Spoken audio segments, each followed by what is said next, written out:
Bon, nous voici au Vallon du Lulme où on vient de commémorer seul, puisqu'on est en période de confinement, la mémoire de ces trois résistants morts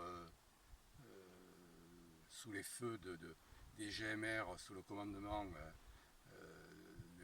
d'un colonel de l'armée allemande, de la Wehrmacht. Donc c'était Jacques Baby qui était le responsable d'un réseau de résistance dans le sud-ouest, qui avait été emprisonné au Beaumet et qui a été assassiné par les hommes de Pétain et les nazis.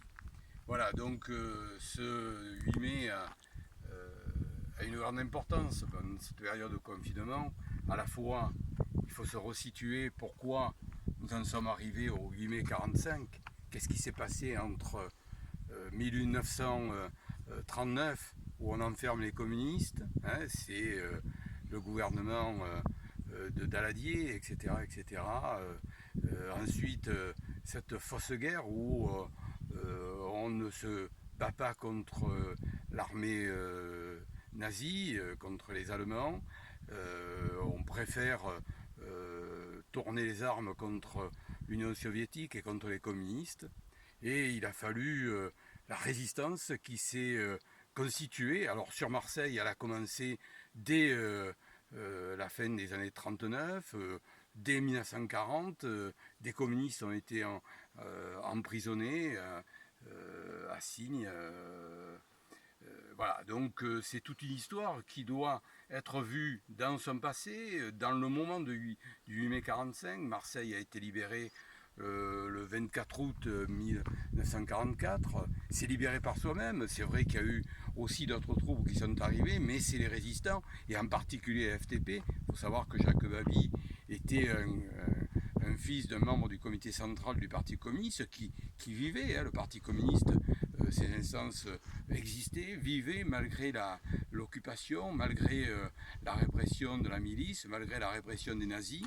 Voilà, donc on a vécu pendant ces 5 ans une résistance qui a évolué, où les communistes ont su fédérer autour d'eux, hein, et ont été les moteurs de cette résistance. Il y en a eu d'autres, les gaullistes, des catholiques, etc. Voilà, donc c'est un moment très important, parce qu'à la fois, il y a l'avant, il y a le 8 mai 45, et ensuite l'après.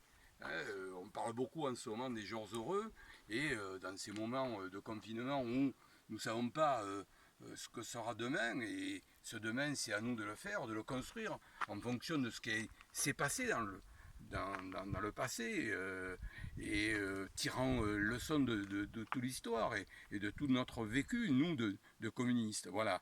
Je crois que ce 8 mai 45 et ce 8 mai 2020 sont étroitement liés et doivent nous amener à être encore plus résistants et encore plus porteurs de propositions, d'alternatives, de stratégies nouvelles qui permettent que ce pays ne retombe pas dans les travers qu'il vient de connaître, avec un gouvernement qui à la fois ressemble à celui de Napoléon III ou de Pétain, de cette France qui se soumet, qui se laisse embarquer par un capitalisme complètement assassin par rapport à la classe ouvrière, par rapport aux travailleurs. Voilà, c'est un grand moment, je crois, qu'il ne fallait pas louper, qu'il ne fallait pas rater.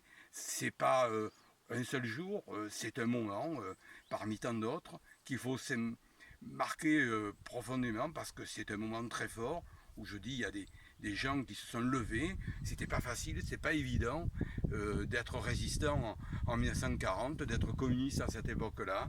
Il y en a qui ont su le faire, il y en a qui ont su rassembler autour d'eux. Voilà, donc je crois qu'il fallait faire ce jour un petit symbole, un petit signe.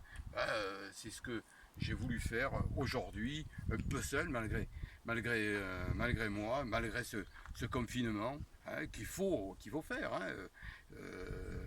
Là n'est pas la question, mais ce confinement ne doit pas amener à revenir à ce qu'a été la France, où on doit travailler presque 60 heures par semaine. Voilà, je crois que ce que je dirais, c'est que ils ont été résistants, ils nous ont montré ce que pouvait être un lendemain de jours heureux. Hein. Ça a été pas facile parce qu'aujourd'hui on croit que la sécurité sociale, les congés payés, même si c'était avant, l'EDF, le CEA, la recherche, etc., tout ce qu'on construit, ces communistes avec d'autres, avec le CNR, ça ne s'est pas construit comme ça. Ça a été des batailles, ça a été des résistances, y compris au sein de la résistance elle-même. Ça n'a pas été une partie de plaisir et ça n'a pas été uniquement des rassemblements au sommet. Le peuple a eu son mot et aujourd'hui, le peuple doit avoir tout son mot à dire aujourd'hui dans cette période. Et je crois que là, le Parti communiste a un rôle, avec la CGT bien entendu, un grand rôle à jouer dans cette période.